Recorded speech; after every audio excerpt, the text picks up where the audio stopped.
Scientific and technological progress appears to advance gradually, from simple to complex.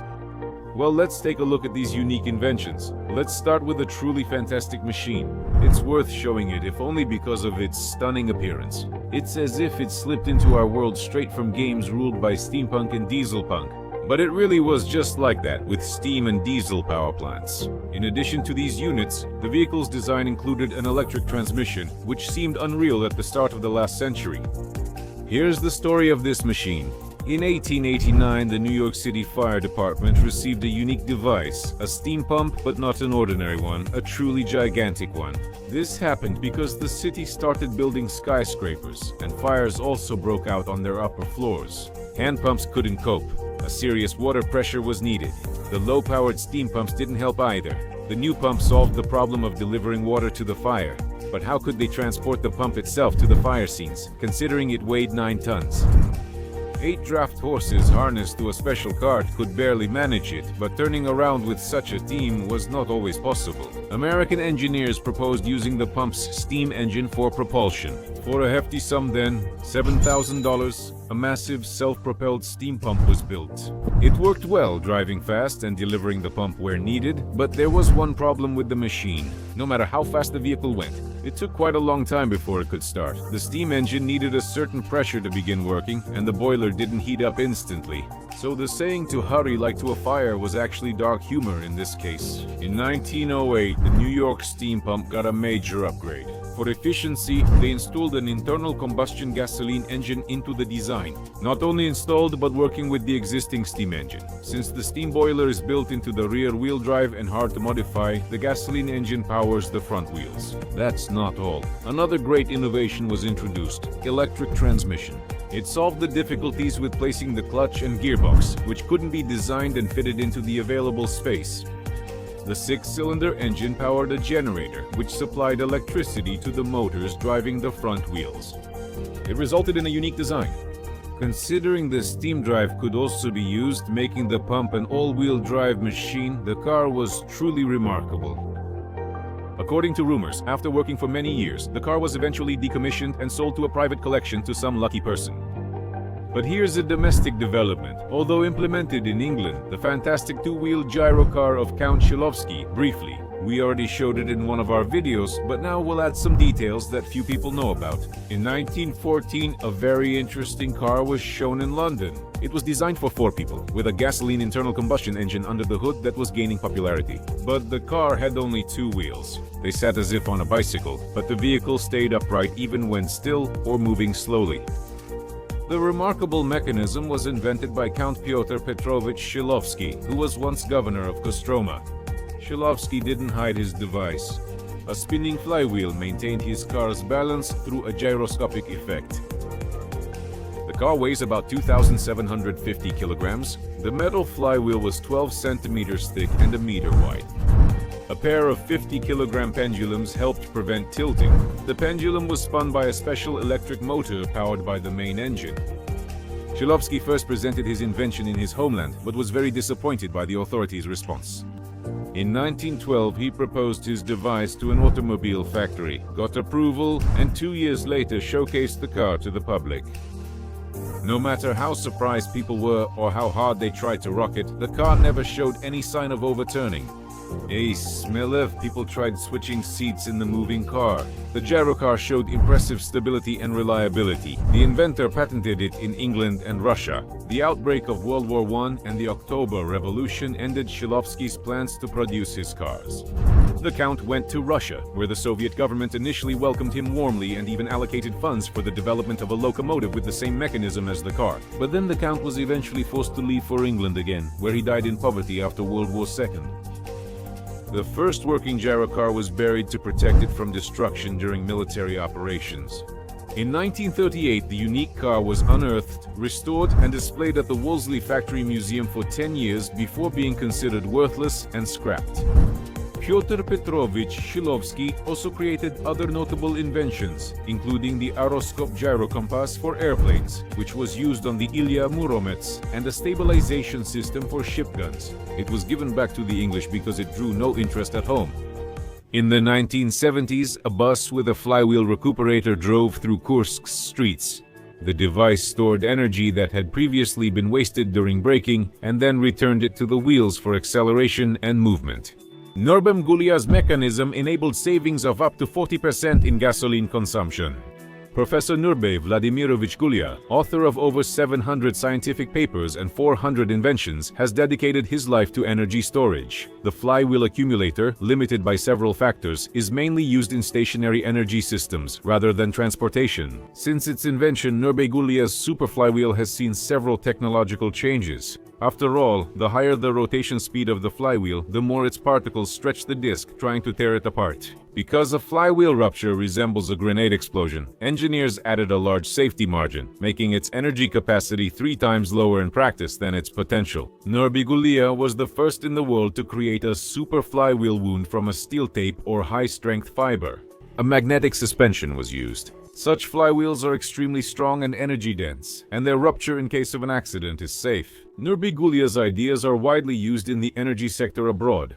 With the help of super flywheels, energy is saved, since they allow large amounts of energy to be stored and released at the right moment. The average lifespan of today's popular lithium-ion batteries is about 1,000 charge-discharge cycles, or several years. The average effective service life of a super flywheel is at least 25 years, and if advanced materials like graphene are used, it's even longer. In addition, unlike chemical batteries, the disposal of a flywheel that has reached the end of its service life is completely environmentally friendly. Let's return to cars and examine the electric vehicle. Nikola Tesla. Is this an experiment that didn't happen or a breakthrough that never came? Biographers of the great Nikola Tesla are very reluctant to write about this, although there are quite a few witnesses, newspapers, and even documents confirming that in 1931, the genius of mechanics and electricity converted a regular car with an internal combustion engine into a highly efficient electric vehicle. This wasn't the first car with an electric motor. Similar vehicles had been made before, but they quickly lost popularity. Gasoline engines were more powerful and more compact since there was no need to install heavy batteries. Oil producers also promoted internal combustion engines. Soon, an ordinary-looking car of the brand appeared on New York streets. But anyone checking under the hood would be surprised. An electric engine, not a regular one, produced 1,800 RPM and 80 horsepower.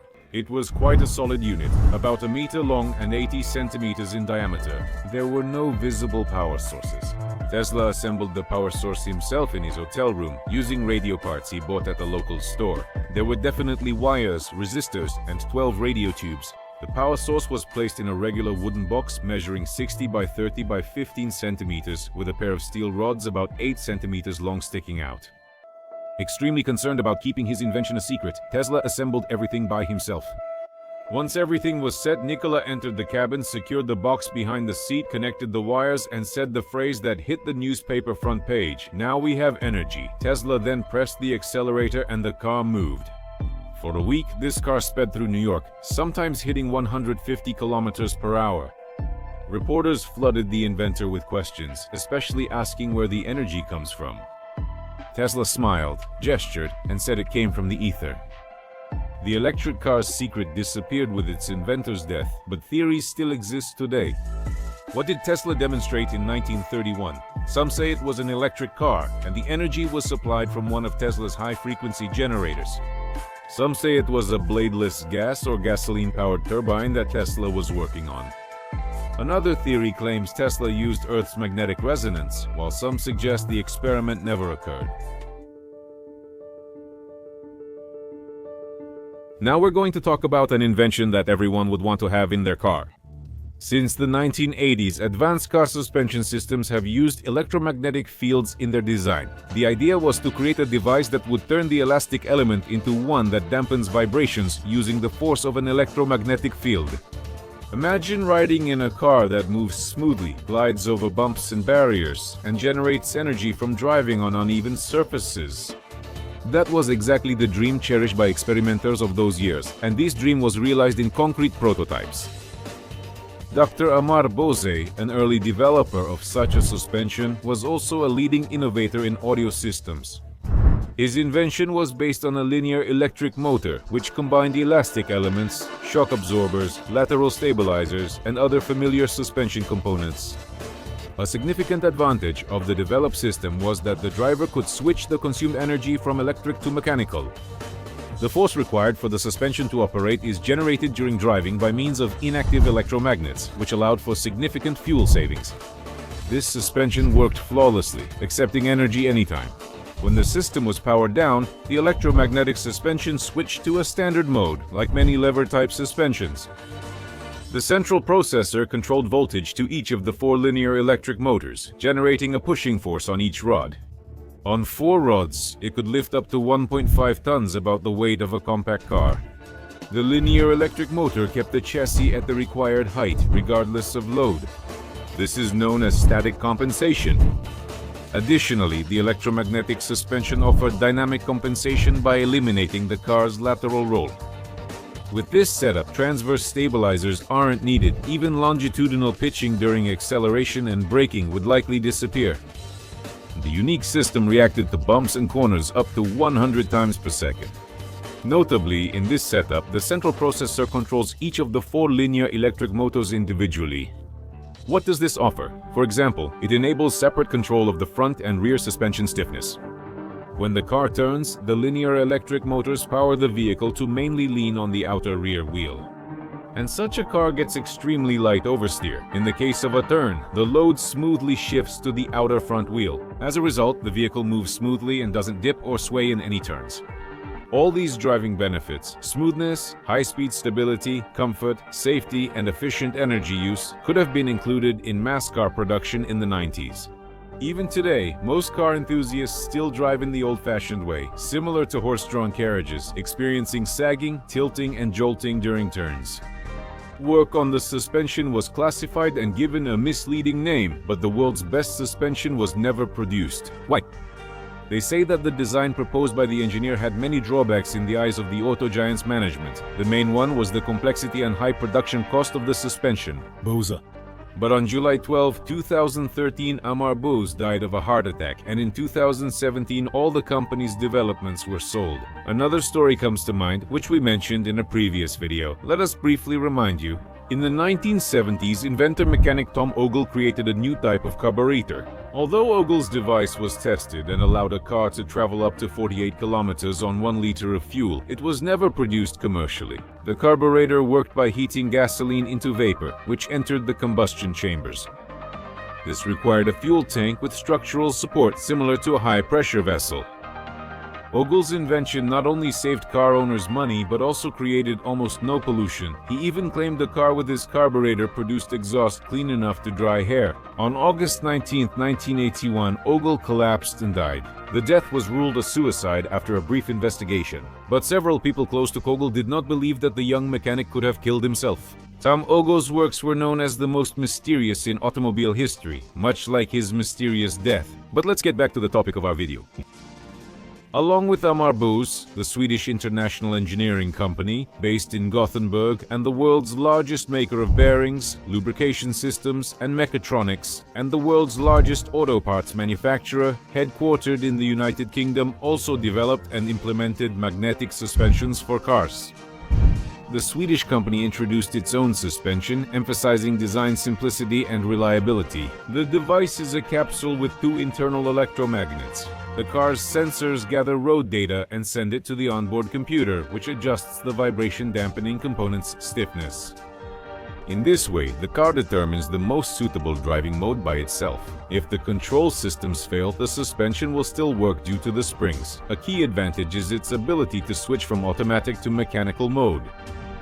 The corporation's magnetic suspension uses a shock absorber tube with an electromagnet and fluid containing magnetic particles up to 10 microns. A special solution prevents the nanoparticles in the piston from sticking together. Applying a control signal to the suspension generates a strong magnetic field in the tube, aligning the particles into an ordered structure. The shock absorber works in stiff mode, with suspension response speed under 1 meter per second.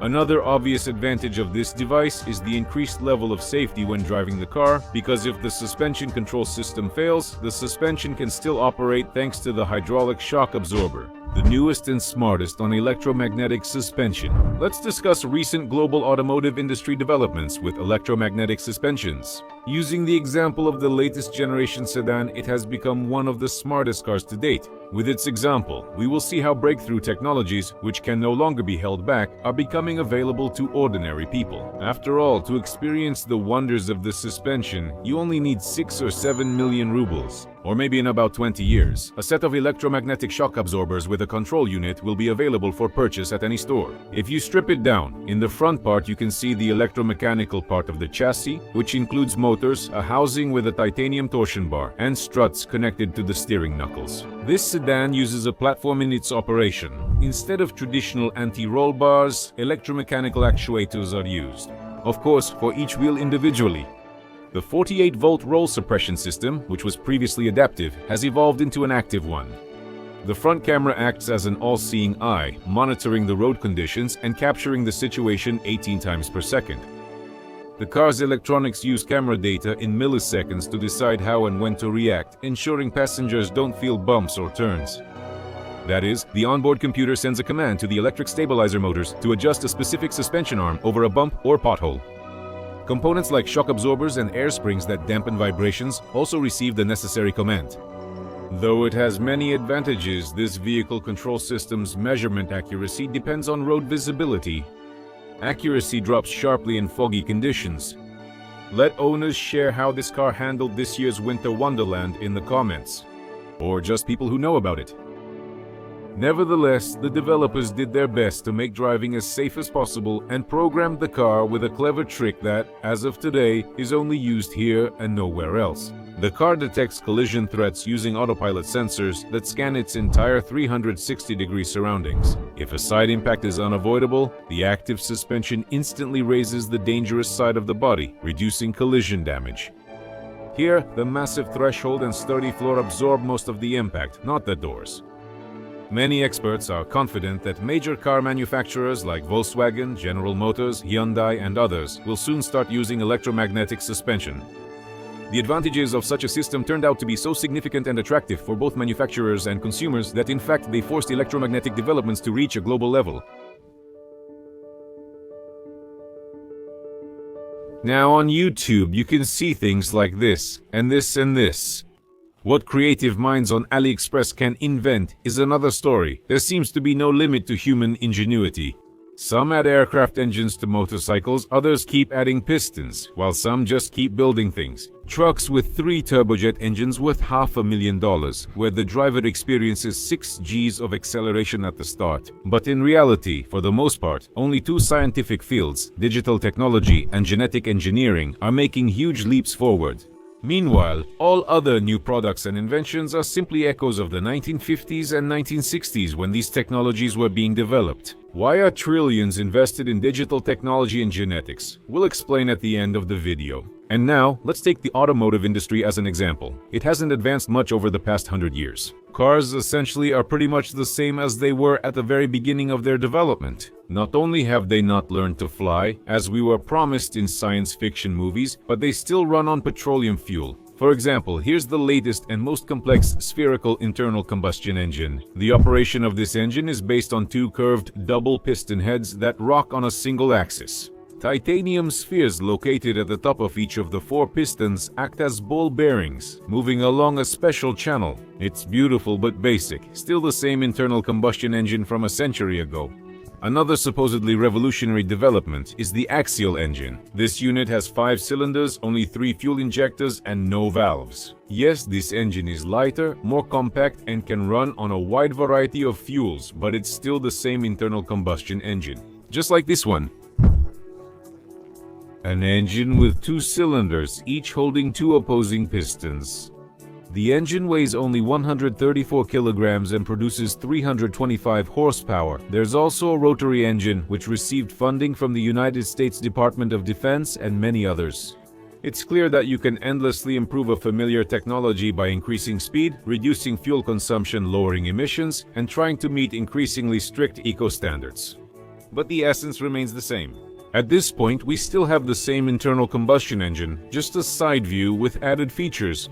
But why do developers keep hitting the morally outdated technological ceiling, trying to move it even a little, when there have long been alternative solutions that could make a powerful breakthrough and end our dependence on consuming natural resources?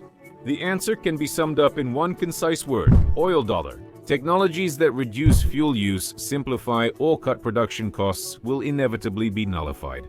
For example, the famous Ogla carburetor from 50 years ago reportedly let cars drive 48 kilometers per liter of gas. This was achieved by injecting gasoline under pressure into a cloud of vapor, which then entered the internal combustion chamber. It never achieved commercial scale, and Ogla was killed. What are your thoughts on external combustion engines? An employee of the engine laboratory at the Pskov Polytechnic Institute, Yuri Lukyanov, developed such an engine. Unlike an internal combustion engine, where the mixture is supplied inside the cylinder, in this engine heat is supplied through its wall. The Stirling engine, developed in the early century, served as a model. It is powerful and eco-friendly but extremely large. It was used in steam engines, on some submarines, but it was impossible to install it on a car. Lukyanov solved the problem by using blades instead of pistons, greatly reducing the design's size. The operation of such an engine is based on the temperature difference that arises from periodic heating and cooling. The resulting change in pressure triggers a release of energy. Such an engine can run on any heat source. So where is it? Where are the further studies and tests? Obviously, despite the abundance of highly efficient alternative technological developments, the whole world is still desperately clinging to a long-outdated technology, because it benefits those in power. The same occurs in other sciences, where progress has stalled for a long time. Fundamental science mainly serves the interests of the wealthy. But based on its research, we should already be teleporting and traveling through deep space using quantum, ether, or some other principles of different technologies. Modern science fiction movies are preparing the public for the fact that a new Middle Ages awaits us in the near future. Surprisingly, digitalization is the foundation for all of this. Ideally, what should result is complete ignorance, corrupted by all sorts of digital gadgets, and a significantly reduced population that is entirely dependent on digital technologies and energy consumption policies. The entire life of a member of this faceless mass should be under total control by digital devices. Whether it's seeing a doctor or getting paid, a person could be erased with a single click if needed. Progress, which had been moving at a rapid pace since the end of the century, suddenly came to a halt around the 1970s because the fast pace of development began to threaten the system of power that had been effective for millennia. An easily controlled population could get out of hand, so progress was adjusted in order not to destroy the well-established system of managing the masses. After all, when ignorance reigns all around, it's much easier to rule. Serious space research and flights stopped, cold nuclear fusion projects and many others were stalled. It all began with the Club of Rome's infamous report, The Limits to Growth, commissioned by Western elites. It was proposed to reduce Earth's population, halt technological progress, and return to a slave-owning system. In their pursuit to create the perfect car, inventors sometimes came up with very peculiar, let's call things by their names, solutions. Solutions were often unclear, and sometimes so groundbreaking they were quickly dismissed. Let's look at this selection. Cybernetic anthropomorphic machine.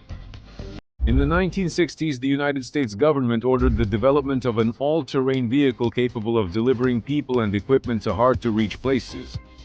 As a result, a strange four-legged structure was born, given the intimidating name pedipulator. After several modifications, and apparently the firing of the marketing department, the pedipulator was renamed the Cybernetic Anthropomorphic Machine. It had four 4-meter legs. The rear legs copied the driver's legs, and the front ones mimicked the arms. Subsequently, work on the machine was discontinued as the army began using helicopters to transport people and equipment. Apparently, this contraption became the grandfather of modern monsters, which, judging by everything, will soon lead the machine uprising. It's unlikely you can escape now. Have you seen their recent footage with the parkour master robot? Dynasphere is a monowheel vehicle patented in 1930 by the Englishman Archibald Parves. He got his ideas from the drawings of Leonardo da Vinci. The first model featured a gasoline engine and could reach speeds up to 50 kilometers per hour.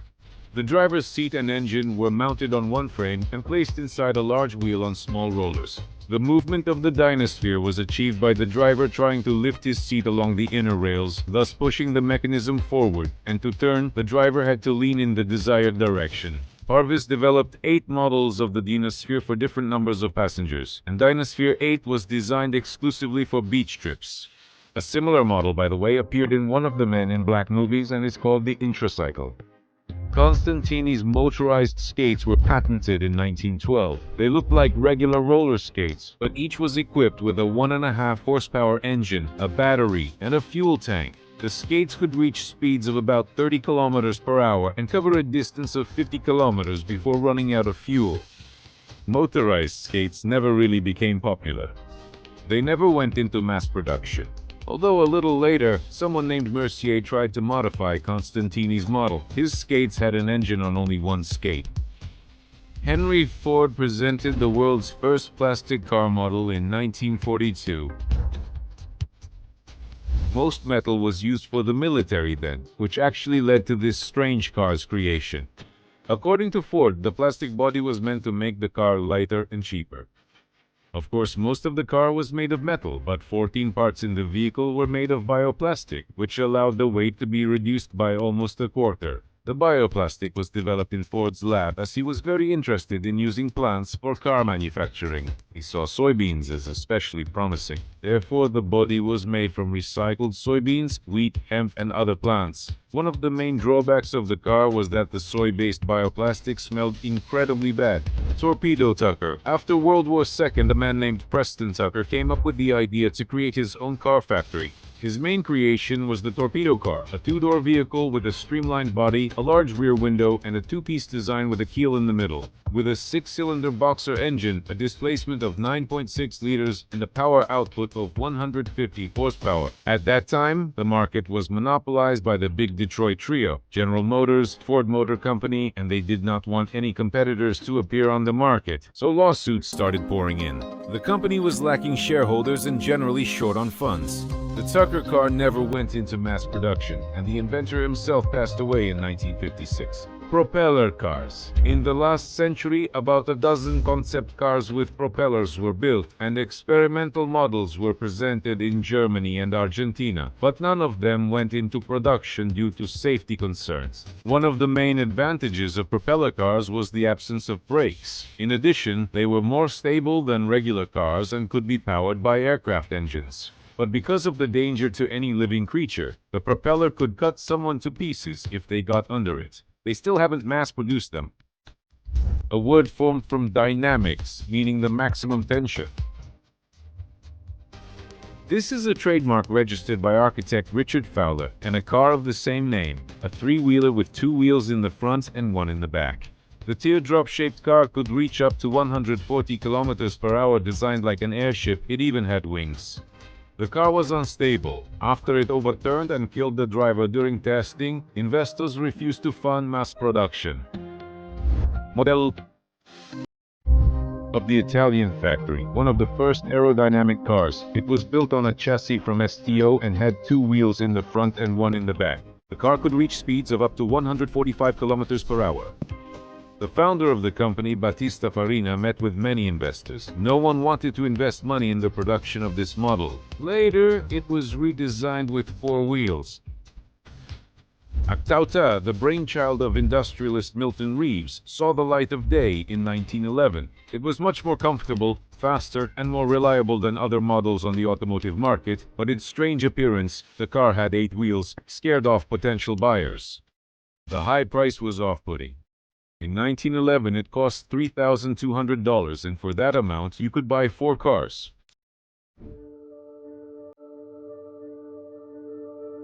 In 1957, the company introduced a concept car that became the most famous atomic automobile. It became the first development of its kind, as well as one of only 2 such cars ever created, even as a model, and shown at an auto show. The car was designed down to the last detail, taking into account the need for maintenance on public roads and the risk of radiation exposure to passengers. All that was left was to create the atomic engine itself. The nuclear unit, which took up 2/3 of the car's volume and weight, was a scaled-down copy of the standard reactor from an American nuclear submarine.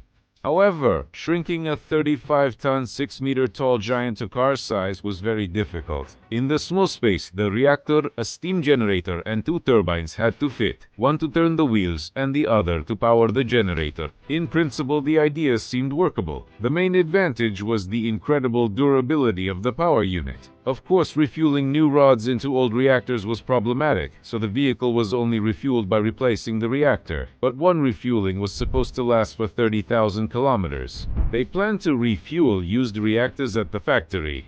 It's like how charging stations and gas cylinder exchanges work today. But time went on, and the compact reactor still didn't appear, and the company itself didn't have enough capacity to develop its own nuclear engine. The leading American manufacturer of submarine reactors also wasn't in a hurry to change the design of their reactors, and the ambitious project was shut down without ever really getting started. But that's not all. 5 years later, it continued.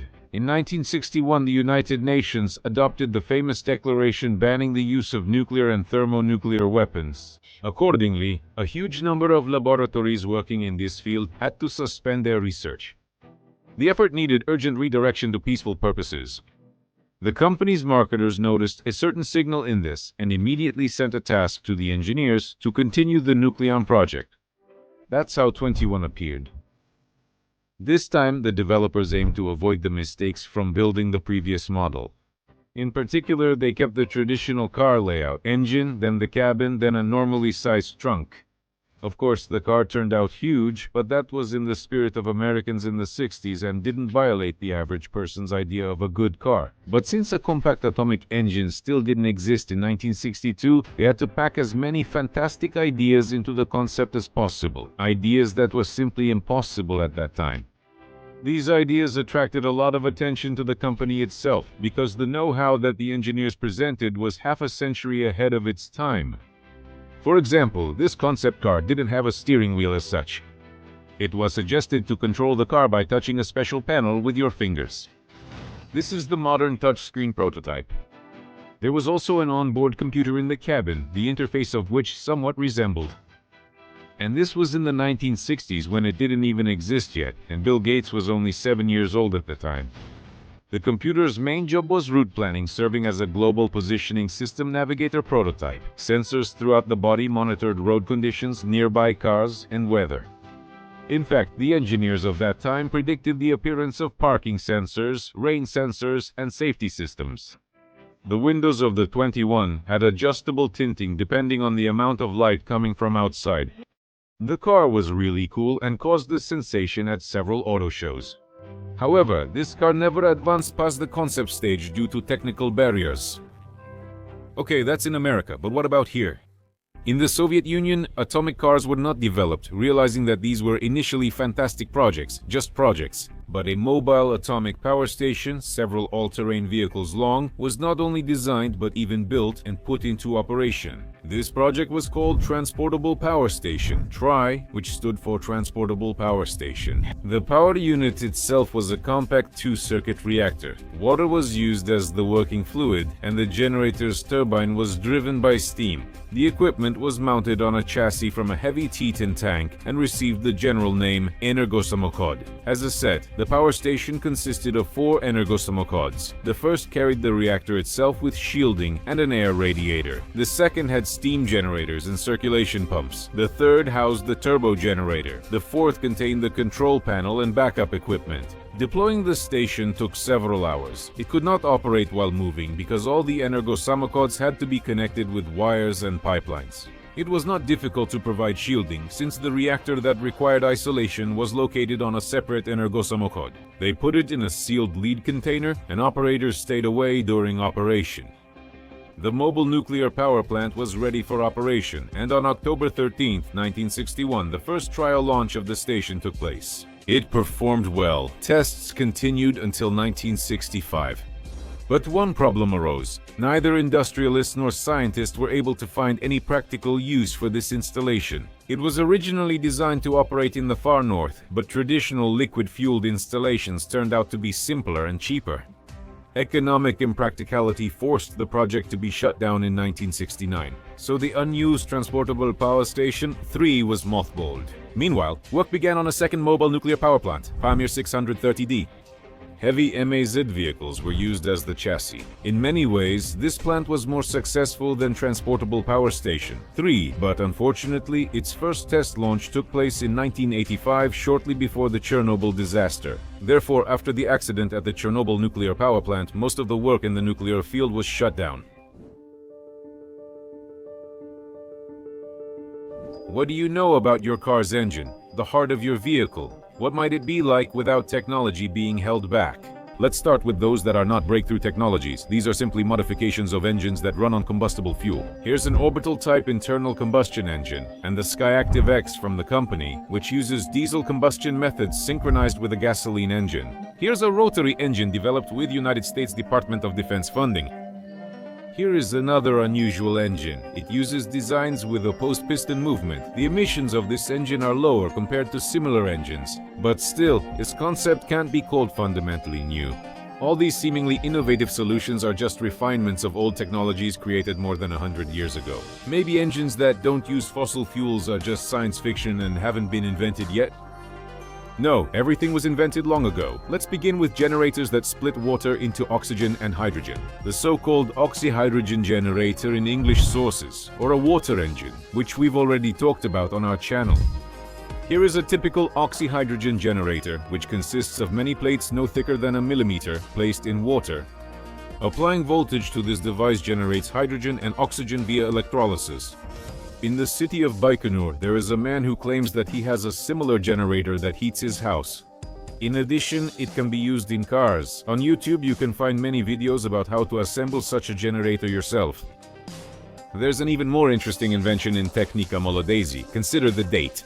In 1938, an article described a device that used sunlight to convert water into oxygen and hydrogen through photolysis. Professor Otto Moore used the hydrogen obtained to fuel gas stoves and heat homes. Thanks to this invention, he no longer used municipal gas. After all, this setup required no additional expenses to operate, unlike electrolysis with plates from the previous example. Here's another Russian news example. A Stavropol scientist created a simple device that heats industrial premises using used oil. This powerful setup also heats hangars by splitting water. Many such devices exist worldwide. Enthusiasts invent many things, yet none reach the public. What do you think? Why? Maybe it's because all these inventions, to put it mildly, would interfere with oil corporations squeezing every last drop out of the world's population, who are hooked on oil. Here's another interesting technology, an air engine. No, you heard that right. We can still imagine a gas engine that runs on hydrogen split from water. After all, converting an internal combustion engine to run on gas is nothing new. This has actually been practiced for quite a long time. Cars powered by methane are common, but those running on air sound like science fiction. But here he is, a simple inventor, who built this recognizable flying object from plastic bottles filled with water and pumped full of air. He went further, making a reinforced engine by filling a carbon cylinder with rainwater and pumping in high-pressure air. And look what happened. He built a dragster that exceeds 100 kilometers per hour. How long do you think it took? In half a second. The maximum speed is 261 kilometers per hour. Do you still believe it's impossible to drive on air? What makes compressed air cars work? This smiling man invented and has already built a working production car that runs on compressed air. 400 kilometers at 100 km on one fill-up. A tank of compressed air. This is what this miracle car looks like. Small, light, compact, with compressed air tanks underneath. The body is a space frame covered with plastic. You can see how several fairly small compressed air tanks are arranged compactly. What do you think? Does it take a lot of energy and money to fill up this or another device with compressed air? Actually, not much at all. Picture oil company owners' reactions if told cars could run on air. It's no big deal, guys. They're inventive. They'll just introduce the long-awaited air tax. A similar production car from the company has already launched in India. It could go 100 km and travel 130 km. Yes, that's a bit less than the figures shown earlier, but it's still a viable technology that will allow you to travel for free if it's improved and developed further. Or is it once again a so-called disruptive technology that won't be allowed to move forward in the near future, even though there's a breakthrough technology that will definitely be permitted for use worldwide? Introducing the wood-powered car. Many people have used it for years, and there are ready-made engine installation blueprints for cars like the old Zhiguli or Lada. There are some hassles, not just with traffic police registration. You just have to wait 20 minutes for everything to heat up, get going, and for the gas generator to fill up with carbon monoxide. Now let's go to high-tech Japan, where a motorcycle like this was invented and named Suma. It could go over 100 kilometers per hour on a magnetic engine, and its cost was about $2,000. Both wheels were powered, one by a standard electric motor, the other by a Minato technology magnetic motor. First, the motorcycle accelerates and needs a battery to power circuits, generate pulses, and control the magnet's position. However, it is still by orders of magnitude more efficient than its gasoline and standard electric motor counterparts. What fuels this motorcycle? A magnetic field. This method can also create a cheap, efficient car. The exact principle of its operation was described much earlier in the works of the Russian inventor Svintytsky. Moreover, the patent for the invention was registered in Russia back in 1997. No matter how beautiful or effective, it was invented before. We'll demonstrate, using the example of an electric car abandoned 20 years ago, how invention control works and how influential people shape technological history. I know that you're worried. And I agree That there is something to worry about. Our competitors are ahead of us. This power supply uses just a quarter of the power. Next, super windows. insulated like 10 sheets of glass, and an electric car running on batteries. But the truth is, gentlemen, none of this bothers me. Because no one will ever find out about it. In the early 90s, California, one of the United States' most polluted areas and choked by car smog, passed a special law. This law, in the most categorical yet entirely realistic way, required all automotive companies to sell a certain number of zero-emission vehicles each year. The company was one of the first to respond, and since 1996 began mass production of a sports model with a purely electric drive. The car produced 138 horsepower and reached 100 kilometers per hour in 10 seconds. At the same time, the maximum speed was artificially limited to 130 kilometers per hour. Power windows, air conditioning, electric steering, audio, ABS, cruise control, and also a special charging device, which allowed the car to be charged both through a special charging station and from a household power outlet, from which the car would charge in about 12 hours. That is, at home, the range was 160 kilometers, and with enhanced batteries, it could travel up to 240 kilometers without recharging. In a word, the perfect car. And they set a very high price for it, $80,000. Under the guise of such a price tag, the car was actually being rented out, and when car enthusiasts tried to buy this car even at the offered price, they were refused. The main group of users became the Hollywood bohemian crowd. They really liked the car. The next logical step was mass car sales, but the system halted progress. Then the future. Then, whoever has the bigger club? That's also true figuratively, those who have more influence. It's an amazing machine. You leave the key in and turn it. Besides the threat from the powerful oil industry, electric cars of that time were also disadvantageous for the automotive industry in many ways. In practice, maintaining electric cars was easy and not comparable to servicing internal combustion engine vehicles. The electric car excited everyone. It didn't have an internal combustion engine, the cornerstone of the auto industry. These parts are a big part of the dealer industry. They're replacement parts. Obviously, this group of parts is a visual example of the auto industry's profits. On the formal issue of new requirements for automotive safety systems, they collected all their electric cars from renters and secretly destroyed them at a remote Arizona desert landfill. They were also destroying brand new cars. Remember our video on massive new vehicle dumps? Many commenters doubted us, asking how anyone would destroy a brand new car. Here you go. They can and do destroy them. Today, we will be able to see how cars are destroyed. We destroy about 1 car per minute. The first thing we noticed when we got here is that you destroy even new cars. These cars are in great condition. Why do you do that? There's some kind of secret here. I've worked here 8 years, and cars like these have always come from dealers as test cars that failed certain tests. It's scary to see the company destroying cars at such a speed as if they're afraid that one of them might escape.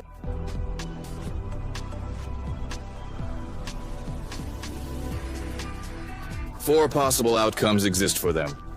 They'll go to universities, to engineering classes, or end up in museums. Some of them are driven by our engineers. Or they can be recycled. Every part, each one, will be recycled, taken apart, and used again. We won't smash them and leave them to rust in a junkyard.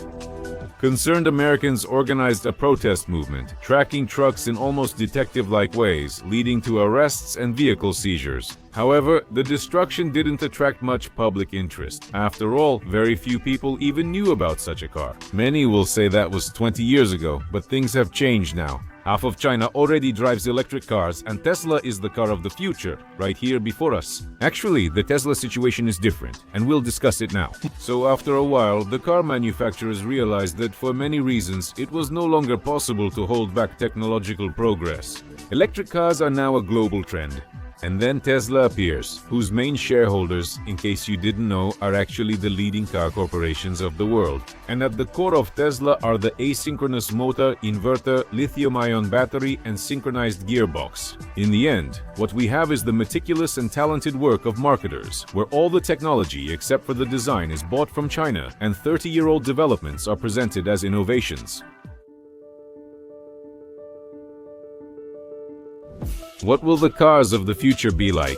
This kind of picture might become reality in the next 50 to 100 years. Will we still want to drive, or will driverless cars, like those in motorsports, take over? Let's take a look at what humanity will use to get around in the future. A driverless maglev train, a train that goes faster than an airplane. This isn't science fiction. This is the maglev at Shanghai Airport. Every passenger on this train can see for themselves how it overtakes a plane taking off alongside it. Maglev trains, also known as maglevs, operate using magnetic levitation technology. These trains don't roll, they literally float in the air. The repulsion of different magnetic poles keeps the car suspended just millimeters above the rails. While moving, there's also no friction. Essentially, there's nothing in these trains that can wear out. One issue is that maglev trains are extremely expensive, so much so that both the Soviet Union and the United States abandoned these projects. At the end of the last century, small maglev lines ran in West Germany and the United Kingdom before being shut down. And then China came along. China didn't just revive the Soviet dream of a train that flies through the air. China was able to mass-produce the technology. It all started with that very high-speed line in Shanghai. It was built using European technology. But then Chinese engineers got involved. They developed a simpler and therefore cheaper version of the maglev. These are the kinds of lines that are now operating in Beijing and Changsha. High-speed versions reach up to 431 kilometers per hour, while the more affordable option in Beijing only needs 100 kilometers per hour. And by 2021, a new ultra-fast maglev train is expected to appear in Qingdao, and according to calculations, it will be able to reach 600 kilometers per hour. However, the main thing is that the maglev train successfully solves the problem of eco-friendly urban transportation with a huge service life, and at the same time it frees people from the profession of being a driver. All Chinese maglev trains run autonomously. Isn't this the ultimate future transport? Or do we still need a personal flying vehicle? How is that in our reality? Let's see. Both giant corporations and small startups have started developing such means of transportation. The need to park even a flying car hasn't gone away, so the car of the future must be able to take off and land vertically. Right now, this is one of the main challenges for the company's engineers. They haven't been able to solve the problem yet. Their current development, called Umid Latat, can fly but cannot land vertically. Basically, it's just a plane with folding wings. So future owners shouldn't count on easily flying over a suddenly formed traffic jam. Takeoff is only possible at an airfield. The approximate cost is 400,000 United States dollars, which is just about 30 million rubles. A more advanced project is Tarafyuja Automotive. It looks much more elegant and futuristic. Traffic jams as well as bad weather shouldn't be a problem for its future owners. It should be able to take off and land vertically. Tarafyuji is designed for 4 passengers and doesn't need a driver. Just state your destination and the car will handle the rest. As the manufacturers promise, it will be able to take to the real, not virtual skies in 2023. Air taxi services are expected to emerge soon. The company aims to lead the market. At the beginning of this year, together with partners, they presented the concept of an air taxi. Along with it, the developers showed the platform necessary for the operation of the new taxi. From this platform, the aerotaxi will be able to perform vertical takeoff and landing. The vehicle will carry up to 4 passengers. At first, the aerotaxi will be operated by a pilot. Later, the developers expect the flights to become autonomous. As a result, the SA-1 is promised to be fully electric and not as noisy as helicopters. And after all, there's also muscle power. That's a pretty reasonable option. Just take a look. But to fly anywhere on such an engineless glider, you first need to climb a high mountain and carefully plan your route.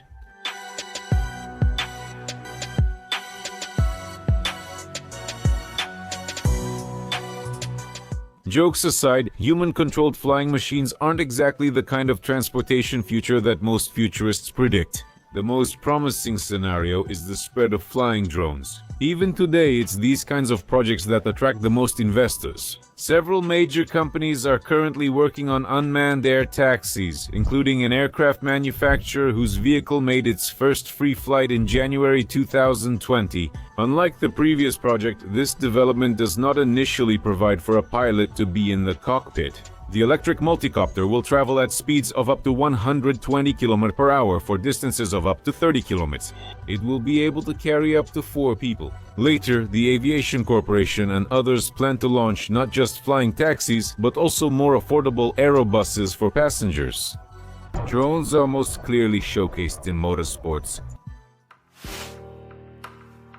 Why are robot races more interesting than human ones? The first sign of a new approach to racing is the robo-race competition. These are stars of autonomous racing capsules on real racing tracks. Simply put, robot races. In its current form, the idea looks absurd. All the robots for robo-race are built by one company, and the only goal of these autonomous devices is simply to reach the finish line.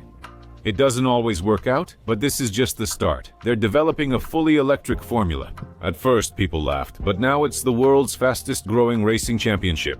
There are more car manufacturers here than in Formula 1, and Formula E's audience growth surpasses all competitors. Sooner or later, the same effect will happen to robo-race. All it needs is a real technical rivalry. Imagine the world's top companies: Google, Microsoft, Toyota, BMW, Baidu, National Aeronautics and Space Administration, and maybe Yandex produce autopilots for driverless races. The prospect is quite real. Each of the companies mentioned has actually achieved success in designing unmanned vehicles. And why shouldn't they compete with each other? Organizers see robot races as simpler and more straightforward than those with human athletes. Without a driver, there's no risk of accidents caused by people, so insuring individuals isn't necessary. This allows designers to fully unleash their imagination as the rules can be relaxed. Just imagine, unlimited speed, truly dangerous turns, a whirlwind of engineering concepts. Isn't this what today's Formula 1 fans dream about? Virtual personalities will be created for robocars, so fans have someone to support. This is already happening. In South Korea, an entire music group consists of virtual personalities. This is a K-pop girl band called... Check out the character design in the music video of the virtual group. By the way, there are cyber races in the video. This single music video has over 300 million views, a number approaching the total audience of all modern Formula 1. Another development is rivalry between real people, though remotely instead of robots. Teams of engineers, each building their own robocar with unique features, and of course, drivers who control the car remotely. The best choice for a world disrupted by an epidemic. Real race cars and people, but everyone stays home. Cars are driving on the track, but the real steering wheel is in the hands of a person many kilometers away from the racetrack. You should take a look at something like this. A computer-based competition without physical four-wheeled machines is a completely different situation. Gamers have competed online for years, and now streaming is popular in motorsports too. When the pandemic began, real races were quickly cancelled and replaced by virtual ones. America's most popular series, Australia's top championship, the world's leading motorcycle competition, and Formula 1 all launched their own cyber championships. Real racers compete in these events, people who'd be on real tracks if not stuck at home due to coronavirus. Where else can you see famous racers and current champions battling it out on the same virtual track? And, for example, a dishwasher? Yes, exactly. Unlike real motorsport, virtual racing doesn't require millions of dollars in budget. A compact build helps you fit into a tight race car, and daily training strengthens your neck for G-forces in turns. The first virtual Formula 1 champion was just a dishwasher. One of the main celebrities in the racing esports world, Daniel Berezny, would never have achieved success on real tracks. The reason is his 2-meter height, which means Berezny wouldn't fit into any racing car. But what about real motorsport like Formula 1? Rally, National Association for Stock Car Auto Racing Le Mans. Sadly, the outlook isn't promising, judge for yourself. In the 1950s, the motto was, win on Sunday, sell on Monday. Racing technologies once moved from tracks to roads, but this link vanished in the 2000s. You wouldn't use the DAZ system in regular car manufacturing, even though it's a clever invention. Mercedes teams let you adjust wheel camber angle. During a turn, the driver pulls the steering column, changing the camber angle. Pushing the wheel away restores the camber angle. With the current state of racing, by around the year 2050, it will turn into another outdated sport like polo, rowing, or fencing. In short, it will be a friendly competition that few people watch. Who wants fencing duels today? Well, now let's get back to flying transportation. And this is a solar-powered airplane that made its first flight in December 2009. You can't buy it, but the prototype flies. Swiss entrepreneur and psychiatrist André Borschberg and Bertrand Piccard built the solar airplane. The two inventors flew around the world in their own plane. However, the aircraft was single-seater, so the creators took turns piloting it. The Swiss proved that solar energy can actually be used in aviation. Even the local post office recognized their achievements and issued a commemorative postage stamp in their honor. But by a number of indicators, solar energy doesn't quite qualify as the fuel of the future. How are the other alternatives going? Let's take a look at some of them, and let's not consider the usual suspects like gas, electricity, biofuels, or hydrogen cells. Let's look at some unusual ones like air, water, and for example, mercury. In the 19th century, vehicles with pneumatic engines were a common sight. They were installed on cars and even locomotives. Compressed air was stored in cylinders and fed to the engine via a distribution system. The main drawback of this method is low efficiency. A full tank won't last for long trips. Nevertheless, this does not prevent car manufacturers from occasionally developing experimental air car prototypes. A compressed air car was introduced in 2011. Its range was 3 kilometers. Another prototype was presented in 2012 by the Indian company. The three-wheeler could already travel over 200 kilometers on a single tank in 2014. Peugeot Citroën of France also unveiled a hybrid power unit concept that uses compressed air. Hydrogen-powered cars are a concept that has long been trying to find its place in the automotive industry. A hydrogen internal combustion engine. More than 2 centuries ago, in 1806, the French inventor François-Isaac de Rivaz came up with it. By today's standards, its principle was simple. A mixture of hydrogen and oxygen was ignited in the cylinder by a spark, and this made the engine run, just like with a regular internal combustion engine running on gasoline. For example, in September, hydrogen fuel-powered regular internal combustion engines. In 1941, during the siege of Leningrad. In this famous case, 200 trucks were converted from gasoline to hydrogen in 10 days, allowing the city to defend itself with barrage balloons during a gasoline shortage. But it is generally believed that in order to split water into oxygen and hydrogen to use it as fuel, you need to spend a lot of energy. And overall, the process of water electrolysis is considered to be energy inefficient. However, not everyone thought so. This is the inventor Stanley Meyer. 40 years ago, he came up with and built a car that runs on split water. By some miracle, the story about this man became available to the masses when it appeared in a report by a local news station in Ohio. What happened to Stanley Meyer? Did potential investors make him rich, giving him a lot of money to build cars? No, that's not what happened. First, after Stan appeared in the news and his videos, some experts started calling Stan a fraud, and then he died. It was officially due to a cerebral aneurysm. But his inventor brother told a different story. At a dinner with Belgian investors, Stanley sipped cranberry juice. He grabbed him by the neck, ran outside, dropped to his knees, and vomited. When asked what happened, he replied, "They poisoned me." In the 1990s, the physicist and inventor Spartak Mikhailovich Polyakov studied the anti-gravitational properties of mercury. He managed to design the so-called upper inertial engine. The essence of this development was to create vertical thrust using a device that accelerates liquid mercury through spiral channels in an enclosed space. Polyakov was able to achieve a small amount of thrust, just a few kilograms. His scientific work, Introduction to Experimental Gravitonics, details the entire experiment. But it all started much earlier, in the year 1875. Scientists found an ancient text called the Vimanika Shastra in an Indian temple. This document was written in the century before Christ by Bharadwaja the Wise, based on even earlier texts. It contains a detailed description of ancient flying machines. If you look closely, these flying machines are very similar to the UFOs we know today. According to this source, it was mercury that ancient people used as fuel for these devices. This discovery significantly affected the Third Reich's technological progress. The Germans were primarily interested in the practical side of ancient scientific works. German researchers were amazed by the precision and meticulousness with which the entire technology for using and producing ancient flying machines was described.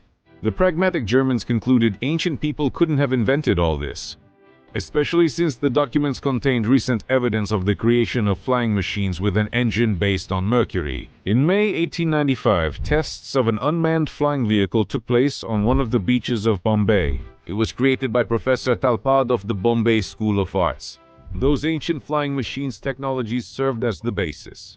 The flying machine, powered by a mercury engine, rose to 450 meters, hovered for a few minutes, and landed in the same spot. The witnesses to this event were not only ordinary citizens but also government officials. Apparently, all of this was enough for the German scientific elite to begin serious research in this direction. And, according to some reports, Germany did manage to develop an anti-gravity mechanism based on mercury. Maybe, even if amazing technologies do appear, they will be, to put it mildly, not for everyone. Ordinary Earthlings will suffer from overpopulation, diseases, and wars, while the richest people on Earth, for example, will create their own isolated world, like floating cities not controlled by any government.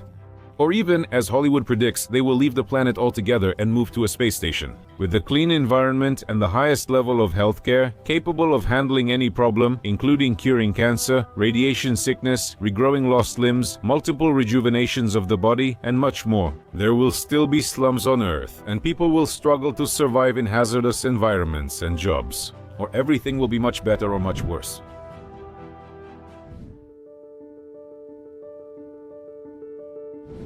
A good and reliable car is always pleasing to the eye, and ideally it should be able to climb almost a vertical wall.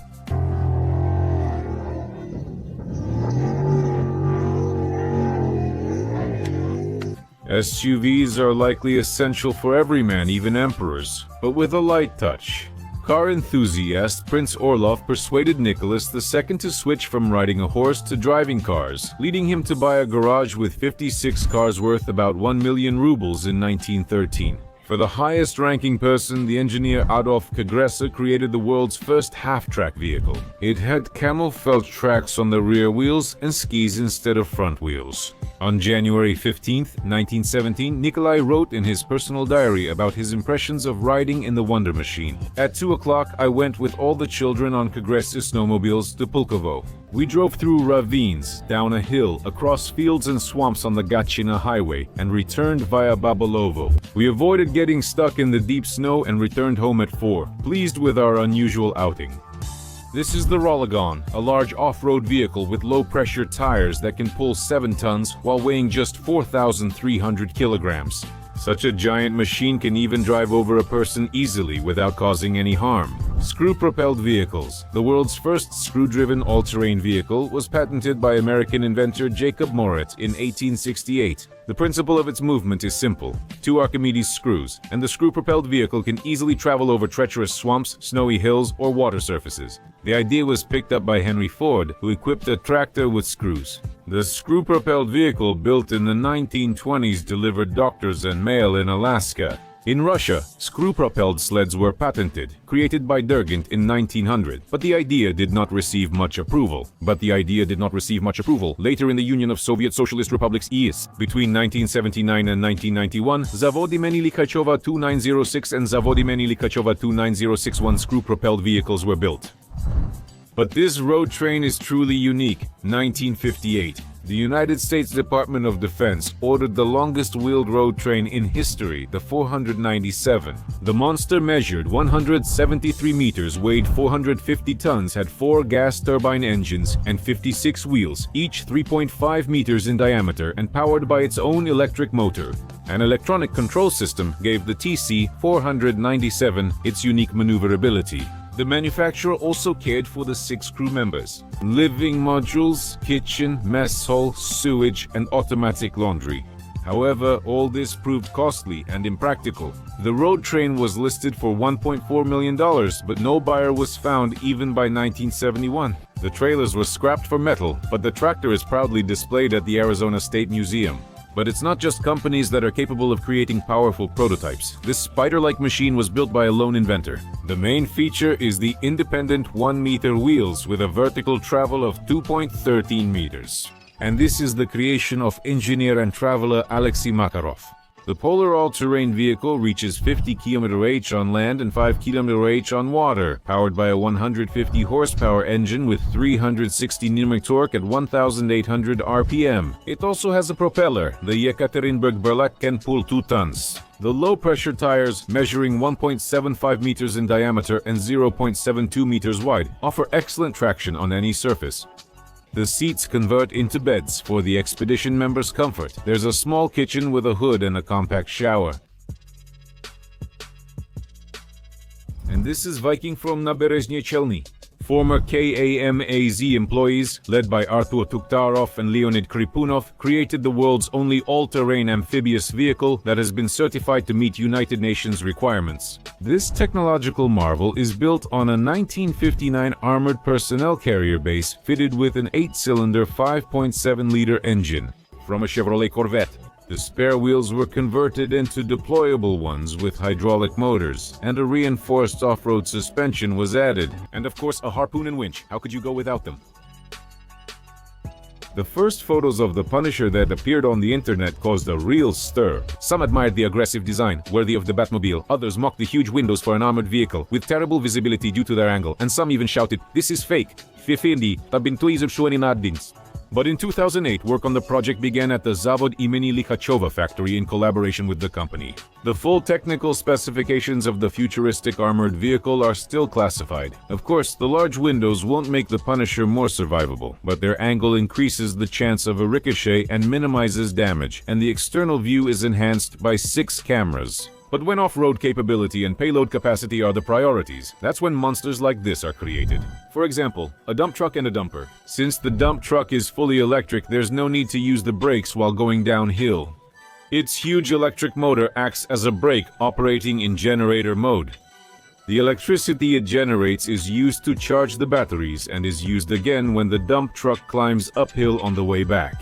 And the most interesting thing is that when going down a 13-degree slope while loaded, the dump truck's generator produces more energy than the truck uses to climb back up empty. The excess energy can be fed into the general power grid during unloading. The dump truck's battery weighs 4.5 tons. It consists of 1,440 nickel cobalt manganese cells. And this is the most capacious and largest battery ever installed on a land vehicle to date. And this is what's called a bottom dump truck. They have the highest recorded payload-to-weight ratio and the lowest cost of transporting 1 ton of material, and the ability to reach the highest speed of up to 68 kilometers per hour. With a volume of 228 cubic meters and payload of 220 tons, this giant is incredibly maneuverable, smooth, and can practically turn in place, since its wheels, filled with nitrogen, are able to turn 85 degrees. And of course, the main feature of the dump truck is its uniquely designed body, whose rigidity is ensured by a complex system of 4 ribs located at the 4 corners of the body. This design, along with placing the welds in low-stress areas, allows the body to be made thin-walled from high-strength steel, which reduces its own weight, ensures high-impact resistance, and increases its service life. Well, this is the Belarusian Belaz 75710.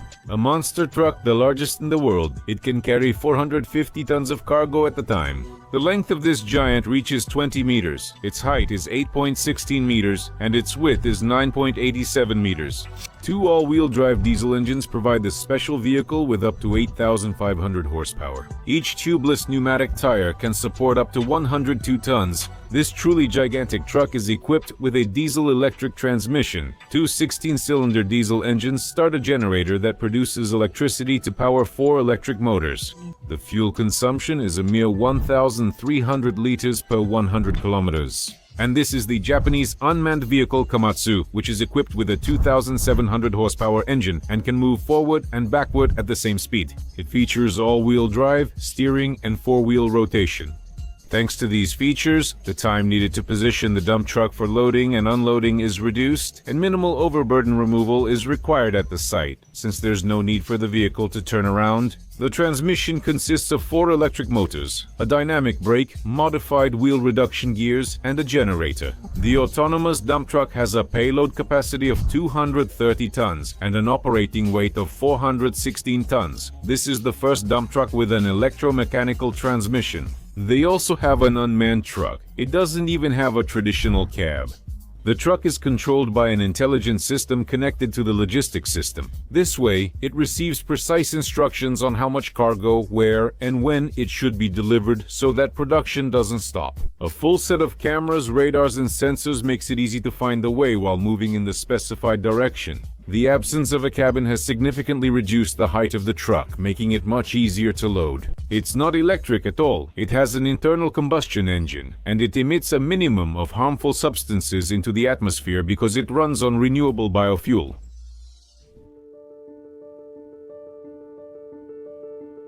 In nearly 250 years since automobile manufacturing began with 2 steam-powered machines, cars have changed beyond recognition. Over the years, top car brands have shifted multiple times with countless models and trends appearing and disappearing. However, many engineers' ideas were never realized. Some concept cars were crazy even for their time, while others found their place decades later. Today, let's get acquainted with 16 amazing car concepts from the past and present centuries. What awaited us on the roads and what remains unseen. Today, the car market is divided into 4 segments: Japanese, American, European, and Russian cars. Today, we'll begin with the gods, electric packages, luxury, velour, and technology. The Japanese automotive market. Let's take a look at concept cars from the leading Japanese market company. In the 60s and 70s, car companies became wealthy enough to invest not only in mass production, but also to give free rein to their engineers' wildest ideas. During these years, a whole lineup of experimental cars was released, and these cars were designated as.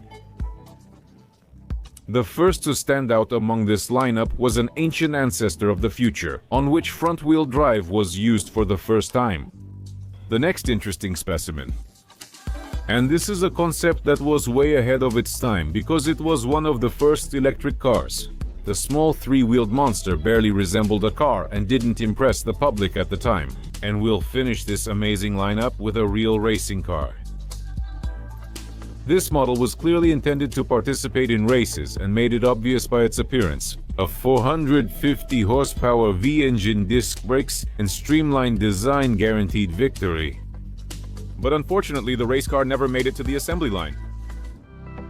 Let's move on to another entry in our selection from a different company. And this was a real show car. In the 80s, global automotive beauty was defined by one benchmark. And the Japanese did their best to imitate European fashion. And the company made a smart move. They commissioned the design of the future model from an Italian studio. But the concept car was equipped with a rather weak V-shaped 6-cylinder engine which couldn't compete with the powerful V12. The unusual appearance was designed to improve speed performance. The wedge-shaped body, special grooves running across the entire body. And still, that didn't save the concept from failure, so this car remained only in pictures. But what amazing cars are being developed in Japan today? The main trend among the Japanese today is the attempt to revive iconic cars from the 90s in a new modern form. For example, the Nissan factory has unveiled 2 concept cars from the rebirth of a Legend series, and The so-called Z cars have become legendary for the company. Every new model in this series became iconic, but whether the new concept fits into this list is unclear. A strong V6 turbo engine makes 400 horsepower, but its looks are much less impressive than older models. And how is the GTR doing? There is only one model in the GTR lineup, but it immediately became a legend and a symbol of the factory. And that's all thanks to the line of cars that gave birth to it, namely the Nissan Skyline. You've likely seen some of their representatives in Fast and Furious movies. So as of today, this hybrid will become the continuation of the legendary model. In this model, just like in the previous one, the engine is a 6-cylinder, but now it will produce a whole 720 semi-gasoline horsepower. Let's shift from discussing the past and return to the future car from another Japanese giant. Their concept demonstrates the maximum innovations that the brand plans to implement in its models by the year 2025. Here you have a square racing steering wheel, a fully touch-sensitive dashboard and console, a strange streamlined space-like silhouette, and electronic systems that require minimal effort from the driver. And of course, an electric motor with 544 horsepower. This is an excellent example of a perfect combination of today's top technologies and new design solutions that will soon fill the automotive market. Let's move from the world of Japanese technology to the world of American power and masculinity. The American automotive market has always focused on powerful engines and rugged designs. A good example would be the well-known Mustangs and Chargers. However, their engineers also experimented with different car designs. Two to the extreme. A futuristic pickup truck from the 60s in 1964, a few car enthusiasts, with the support of the company, decided to build an unusual vehicle based on a pickup truck. They removed the original cab and built a new one, using the rear door from a station wagon. Instead of side doors, the pickup was equipped with a front panel that rotated around its axis and a windshield that flipped upward. There was a yoke instead of a steering wheel. The pickup was fitted with a 2.8-liter inline 6-cylinder engine which was moved back into the covered cargo compartment. The rear lights were located under a wide wooden panel and were reflected using mirrors. And this whole strange construction produced a mere 174 horsepower and took 3 years to build. But it made it to the Detroit exhibition, where it received 9 awards and a sea of audience admiration for its unusual appearance. A company also became interested in the pickup, offering to make a scale model of it and include it in the first series released in 1968. And it so happened that toys based on this car made it to the assembly line, but the car itself did not. Another unusual concept was a representative of the luxury class, specifically from 1959. This car looks like a mix between the Batmobile and all the best cars of Agent 007 became an experiment in using futuristic style and technology by the company, and it was the last development of the legendary designer Harley Earl. The Cyclone had a transparent plastic roof that fit tightly to the panoramic windshield to provide a full 360-degree view. Also, the roof would automatically lift when any door was opened, and it would fully slide into the trunk, where it rested on inflatable cushions. The car was also equipped with a radar device located in 2 black cones at the front of the vehicle. Its purpose was to scan the road and warn the driver about obstacles ahead and possible collisions. The device emitted a special sound and light when danger approached. America also knows how to stay ahead of its time. However, today, American car manufacturers have fallen far behind the rest of the world. So, will they be able to surprise car enthusiasts with anything today? You can surprise people with new content in an old cover. For example, the electric Mustang, which on the outside is almost indistinguishable from all its gasoline predecessors. Yes, Americans stay true to their classic designs, almost like the Russian auto industry. So based on the standard coupe, this kind of electric concept was created. It will have as much as 912 horsepower, which still makes it undoubtedly a cool and powerful car, but definitely not a shocking one. But here's another concept that can surprise you much more. And it's a luxury sedan. Perhaps this is the first American car in the last 50 years that doesn't follow the classic design typical for this brand. And the main feature here is not a multi-liter, powerful engine as we usually expect from Americans, but a huge multimedia display located along the dashboard of the car.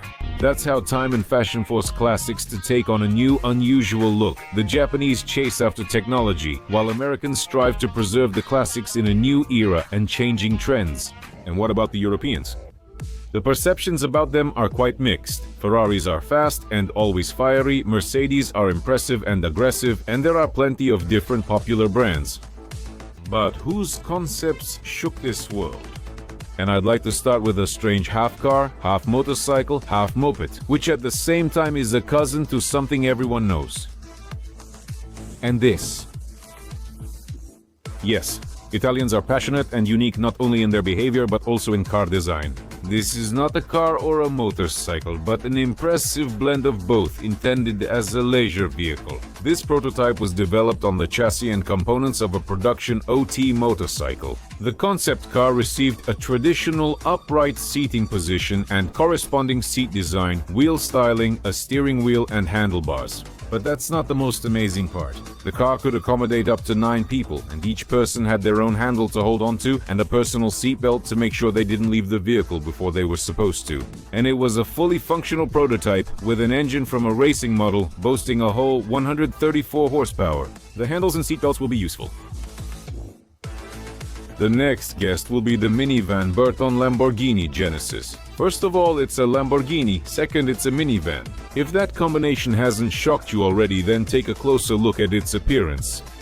The front doors are gull-wing, sliding, the rear ones, a 2-meter wide body, seats that rotate 180 degrees, and an interior made of red and beige Alcantara. If that didn't surprise you either, then here are its technical specs. A 461 horsepower engine borrowed from the Lamborghini Countach. However, for some reason, the engineers decided to use a gearbox with short gears, which didn't allow the full power of the family minivan to hit the road.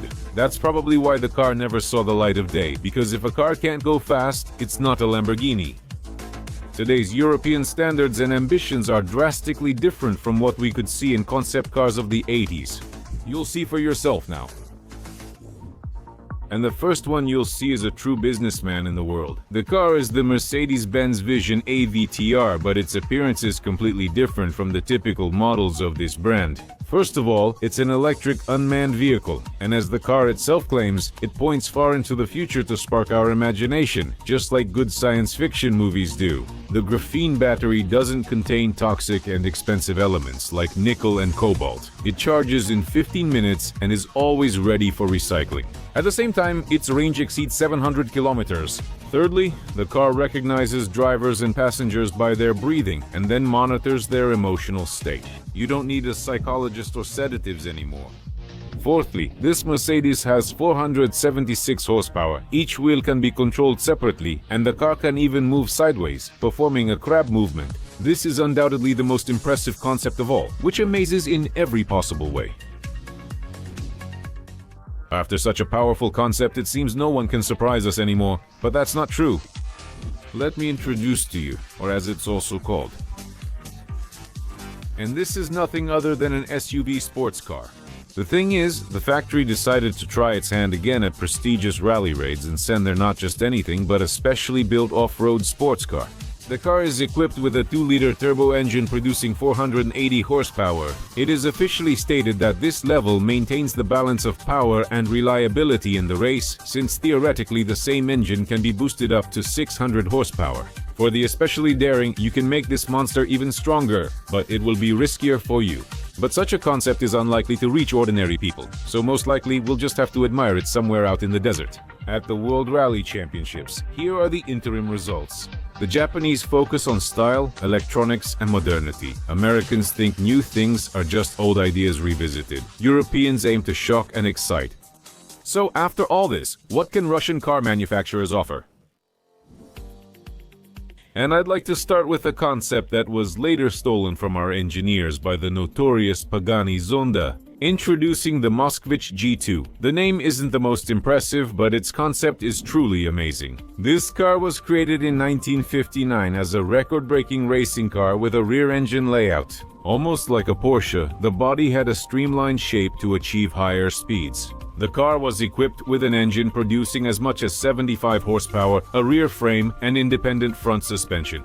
And despite its modest power, the top speed of this race car was 223 kilometers per hour. Specifically for such speeds and loads, the body was made of aluminum, and at the same time, it had aerodynamic contours. This concept managed to bring its creators 3 all-union speed records. For several years, it even participated in competitions, but after some time it was decommissioned and forgotten. The next participant might confuse you. This is the Zavod imeni Stalina 112 sports car, and at first it's hard to tell if it's a car or an airplane. In the 1950s, Russia and America competed in fields like space exploration and car manufacturing. And Soviet engineers, inspired by the American concept car Ott, decided to create their own monster. That's how the Zavod imeni Stalina 112 was born.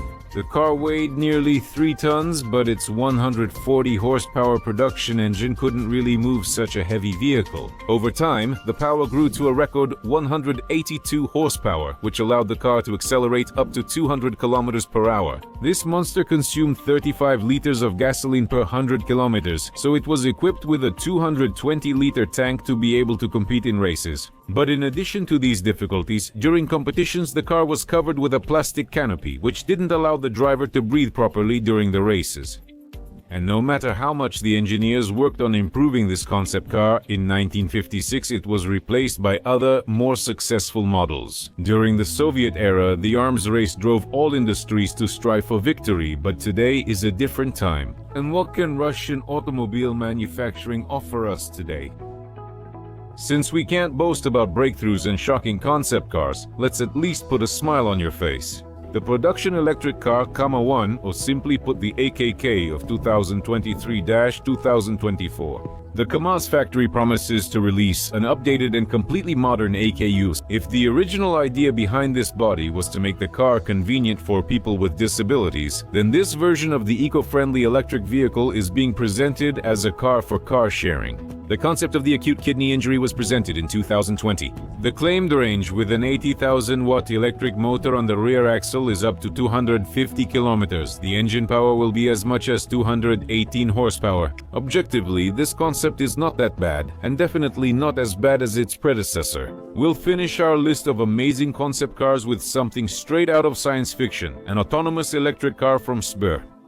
Yes, the well-known Green Bank not only has cards, but also its own company for developing and producing various inventions, including cars. FLIP is built on the company's own electric platform. The platform is powered by an electric motor, and its power source is a modular set of replaceable batteries. Inside the car, there's no driver's seat, hood, or space for an engine or transmission. Therefore, even though its dimensions are comparable to an average car, there is much more space inside the FLIP.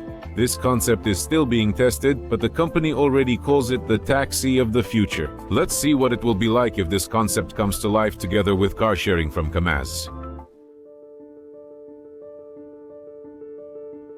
Many people don't believe in driverless cars. Here are their arguments. Such vehicles will never be widely deployed on the roads, and self-driving cars will never replace human drivers. Driverless cars seem like science fiction, especially in Russia, where good roads are scarce. But is that really the case? Let's debunk the top myths on this topic. Myth number 1. Drones won't be able to drive without. Perhaps this is the most common stereotype. Drones need fast 5th-generation internet, and without this type of connection, self-driving cars won't be able to operate. However, drones in Russia and other countries are already operating without 5G. Waymo, Yandex, and Tesla do not use this communication standard. Each of these companies has launched its own self-driving vehicles on public roads in test mode, and each has documented trips with people who were not driving the car. And all this without fast internet, but with radars, lidars, and other equipment that is truly necessary for self-driving cars. There is currently no single standard for the design of self-driving vehicles at all, and maybe some developers will actually create effective solutions using it, but right now there is no real need for it.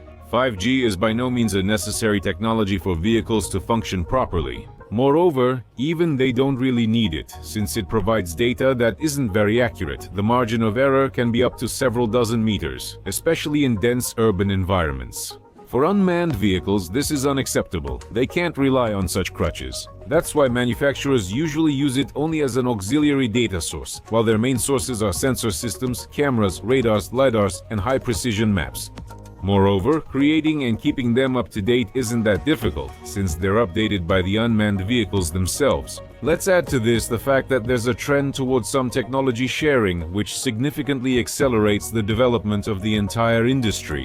For example, Elon Musk's Tesla is prepared to share its unmanned vehicle technology with competitors. Musk stated that it would be cool to license autonomous driving technologies to other companies, including competitors. The new version of the proprietary suite of assistants will debut with the production pickup truck and is expected to have about 4 times more capabilities than the current one. As for turning the developments into open-source software, meaning essentially making the software publicly available, that's not being discussed yet. Elon Musk noted that creating such a system is extremely expensive in principle, so there needs to be some way to pay for it. Nevertheless, it is believed that the costs of acquiring a license will still allow manufacturers who don't yet have their own autopilots to save money. These expenses will be far less than funding their own developments.